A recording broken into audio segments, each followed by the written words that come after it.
I mean, I like to say we're like the geeky Gucci because He loves to say that. for like, what absolutely. we do, we take it to that next level in every single detail.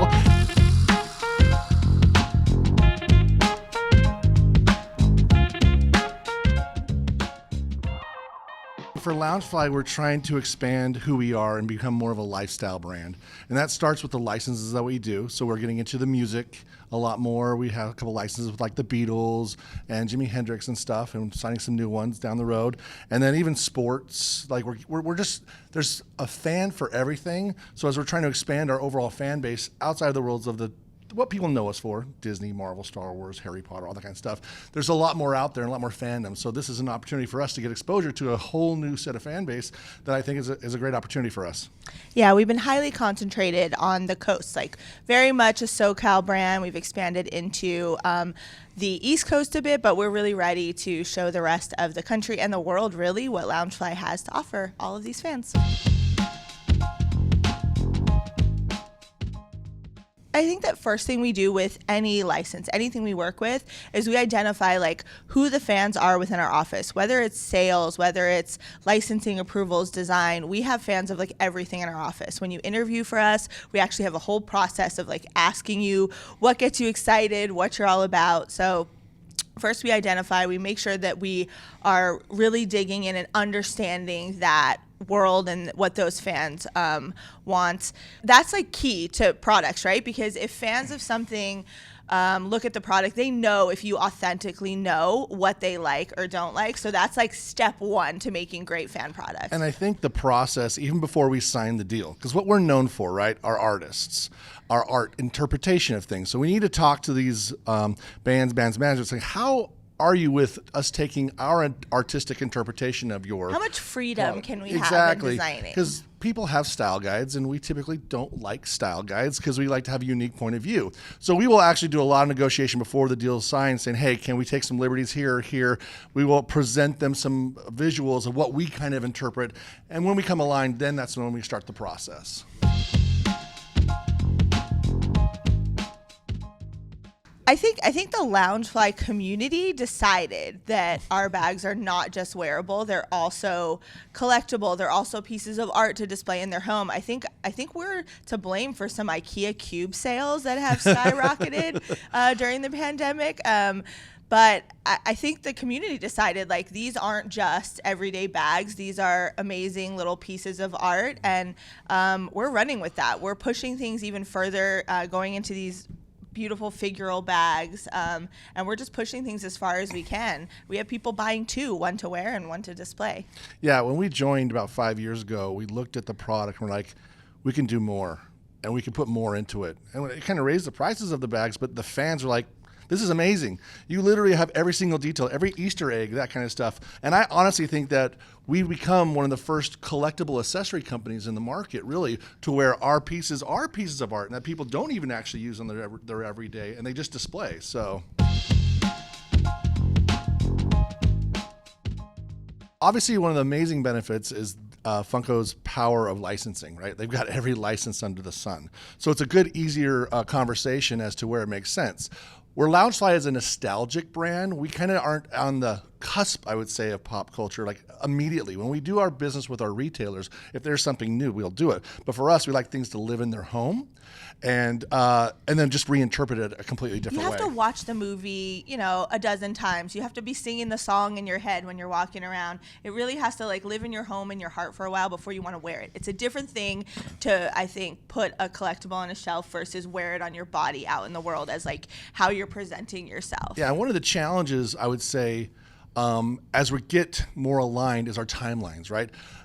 Our timeline for making bags is a little bit longer than it is to make a vinyl pop. There's so many rounds of sampling and making, and we're picky. Really very specific. Picky. So as we're getting closer into each other, we can actually do more programs that are cohesive across all of the retail landscapes. But we are still pretty separate because the Funko fan's not always a Loungefly and vice versa. But there are times that we do intersect.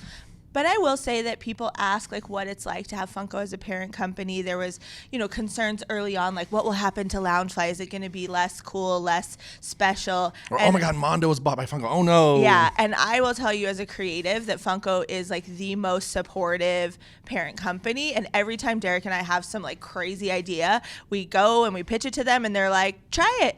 Worst thing that can happen is it doesn't work and you try something else. So I think that's kind of hard to come by. And I know that we both and the whole team like really appreciates having Funko really supporting our ideas. Yeah, I think that's the one thing Brian Mariotti appreciates overall is creativity, because you can't fake that, and it's got to be authentic. And when he finds people that have that, he lets them kind of go their way, and he's there to really, literally, whatever you need, just let me know.